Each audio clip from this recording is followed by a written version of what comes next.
Anar malakan yam kana diala content barwani lingua seme kanwar online TV channel biya kamal. Jo bana kwen gwa seme aman tuogre wiki Unity State. Chana ngajano Unity State take it to one talkten. Bukon in Kenya mabana right ka quick kwaran kev Unity State ka jawadana Charlotte. Kwer Unity State jen chajia ko kor gwas michewa shawara wiki juba.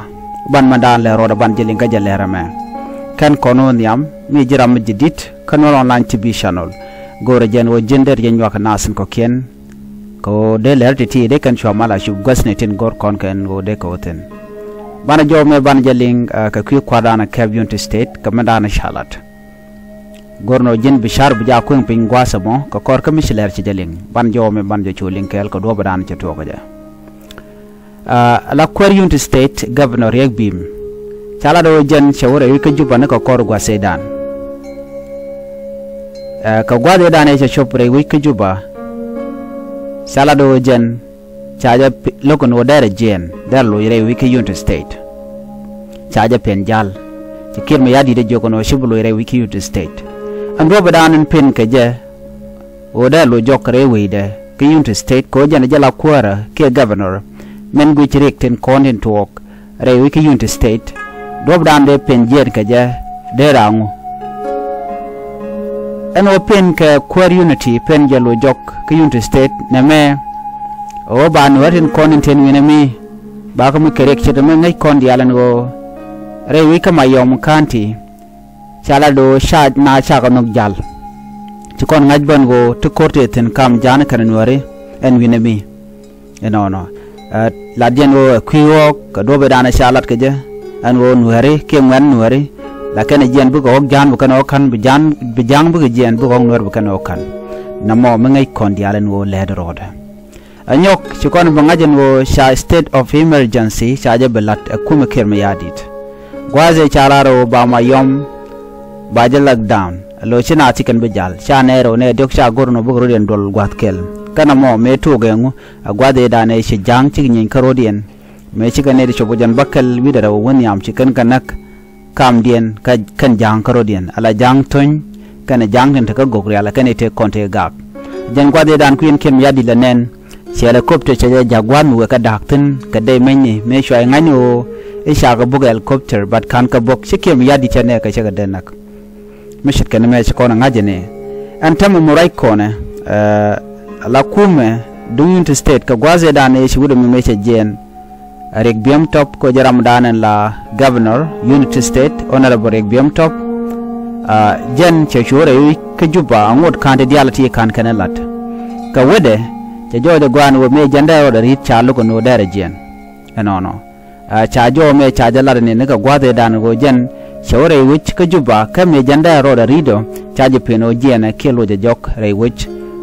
ka Unity State gwad an ko le witin la kwar no entama ka jo mu ko ne linga gwasa me shala do ne Governor of Unity State Honorable Rick Bimtop wa shajen no go jen balo jok re wich ka bentiu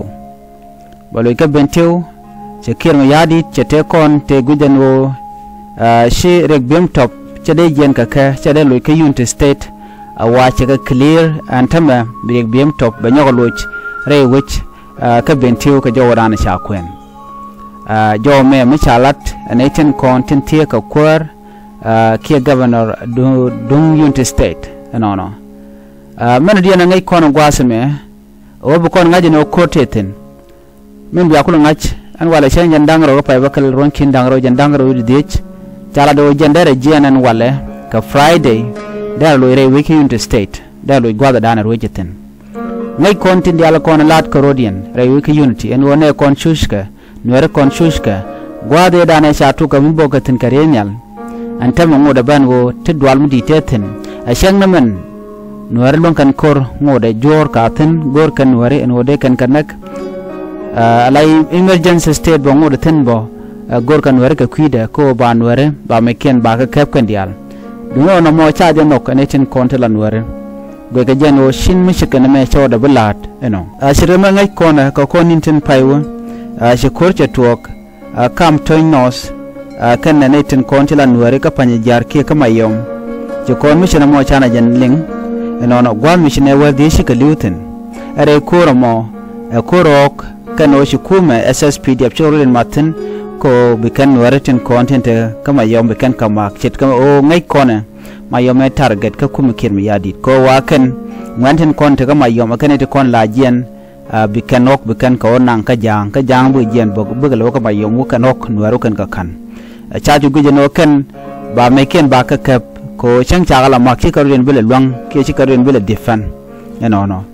ka kore dan chi to kam nuare kan jang chane ti shop ka wel dia sha ka nakten ka jo ma sha kwen ne media ne jan e kan sha ka nak ne wel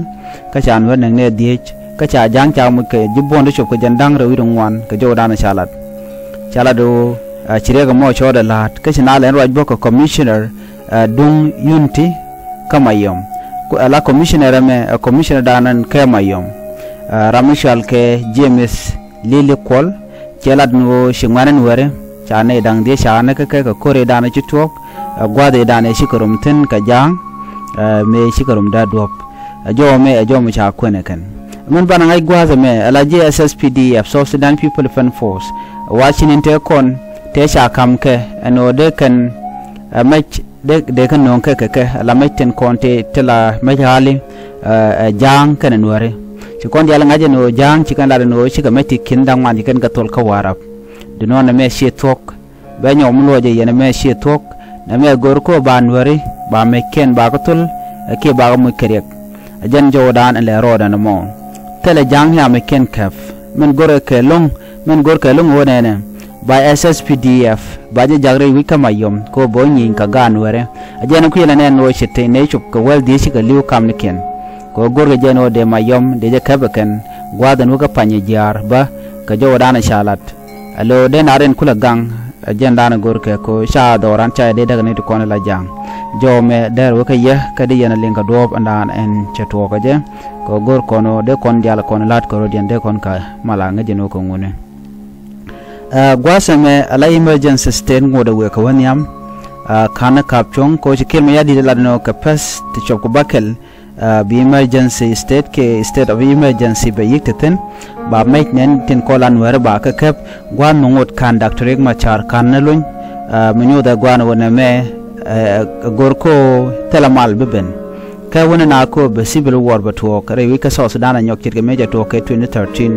ano charge gor ja Africa Union ban wona me dara to no kir me yadi chaja nok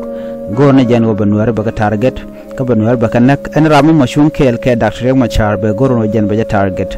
ko she gor no te karama de self de ram doctor machar de je support ray ringetiti ajamna yana tama maga kuma spila yo gonatin kono tekaten maga nuare ke ngwana nuare ray dorken jome gorja en wodi yana ling ano